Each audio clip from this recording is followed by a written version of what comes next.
Vamos a comenzar con un amigo que es Daniel Prieto Vial, que viene de Chile. Daniel estudió ingeniería en la Universidad, en Ingeniería Comercial en la Universidad Católica de Chile, obtuvo un MBA en la Universidad Adolfo Ibáñez, también en Chile, sacó un diplomado y un máster en Relaciones Internacionales en el Instituto de Ciencias Políticas de la Universidad Católica de Chile, obtuvo un título de profesor de Academia en Geopolítica y Seguridad Nacional en la Academia de Guerra del Ejército y el título de especialista en Mercado de Futuro en Nueva York.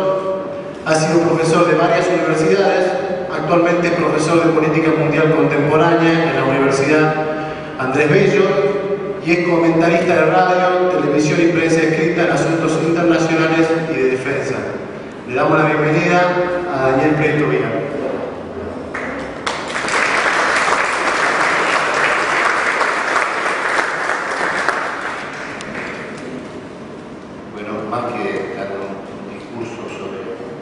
De los 20 años de la caída de la Unión Soviética, la idea mía es escucharlo a ustedes, la inquietud y poder contestar preguntas. Pero brevemente, para dar un marco de referencia inicial,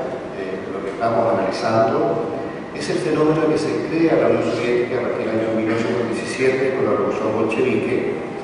Esta revolución se consolida finalmente en el año 1921, que se produce una reacción de un grupo que trata de evitar la consolidación del régimen bolchevique, del régimen comunista, de una intervención extranjera, tropas polacas, tropas de Checoslovaquia,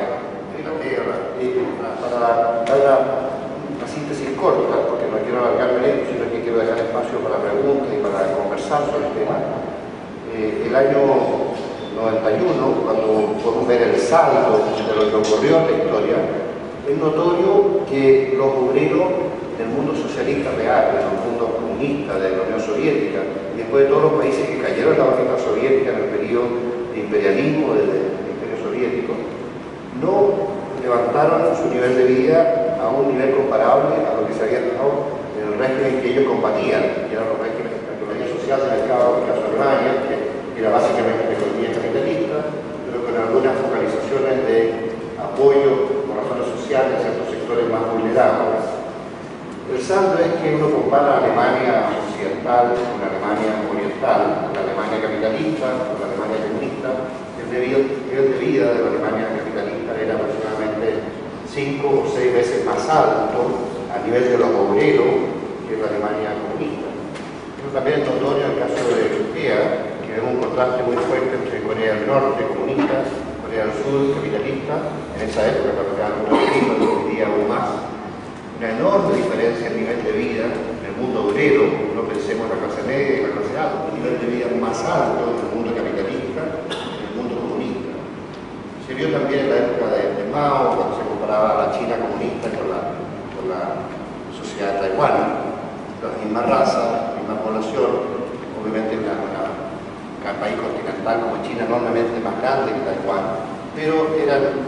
diferencias en el sistema que llevaban a que China viviera en extrema pobreza, con mucha hambruna, con muchas muertes masivas de millones de personas por hambre, y los que sobrevivían en un estado de nutrición bastante notorio en ese periodo.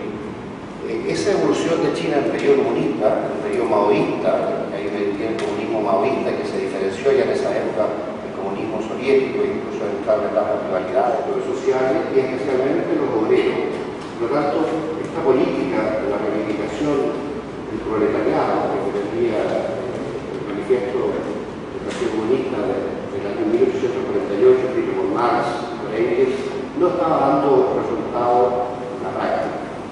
Obviamente que hoy día vemos una China todavía marcada en el Partido Comunista con un crecimiento enorme y convirtiéndose en una civilización que tiende a dominar el mundo en el futuro por su gigantesca industrialización. Pero ese crecimiento explosivo de China no lo vemos con el régimen comunista, sino que lo vemos después que muere Mao, después que durante un par de años gobernó lo que se llamó la banda de los cuatro, viene Deng Xiaoping, un comunista que es revisionista, en el sentido de que él reconoce que el régimen comunista no les dio el resultado que ellos esperaban para levantar el nivel de vida. Y él hace un experimento de economía de mercado en algunas poblaciones de la costa de China, en Guangdong, en Fujian, más tarde en Shanghái, y es en ese sector, ese experimento capitalista o de economía de mercado, en donde China empieza a crecer con violencia y empieza a sacar a la gente de la pobreza con mucha rapidez. Por lo tanto, los chinos van del experimento de la costa hacia el interior y a otros sectores de China, y gradualmente China entera se convierte en un régimen de economía de mercado, de economía capitalista, con inversión extranjera, con libertad de comercio exterior, con libertad de precio, y con los precios fijados, con el reconocimiento de la propiedad privada, que después se formaliza en la Constitución, en fin. El Partido Comunista reconoce que ellos conservan el nombre comunista por la cuestión histórica, pero que en la práctica ellos propician la economía que no es comunista, que es más bien capitalista. Y la razón de por qué se mantiene el partido es porque ellos temen que se hubiera adelantado una revolución libertaria que hubiera llevado a China al desorden. Eso se produjo en un fenómeno que se dio en los años 80, que terminó con la crisis de la plaza europea. Conservar a una población que había llegado a 700, 800, 900 millones de habitantes, conservarlo en una extrema pobreza generalizada de enormes magnitudes. Hasta que los sitios empiezan a ver este experimento chino y de que China se les escapa, en el sentido de que la India siempre tuvo una cierta rivalidad geopolítica con China, pero ahora ve con temor que China se desarrolla de forma muy violenta y que ellos se han quedado atrás. Y es ahí, a partir de los años 90, eso es que las transformaciones de Deng Xiaoping en China fueron en el año 78, pero recién en los 90 la India se empieza a cuestionar su modelo económico, cuando ya había caído la Unión Soviética, había caído su aliado histórico en el mundo de la Guerra Fría, y la India decide entonces copiar a China con todos los modelos de mercado. Y a medida que se empieza a producir eso, se empiezan a transformar las legislaciones internas en un proceso democrático, que como era democrático era más lento,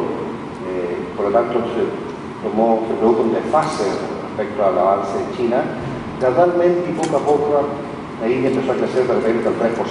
después al 4,5%, después al 6%, después al 7,5%, de repente estuvo creciendo al 9% en los últimos años.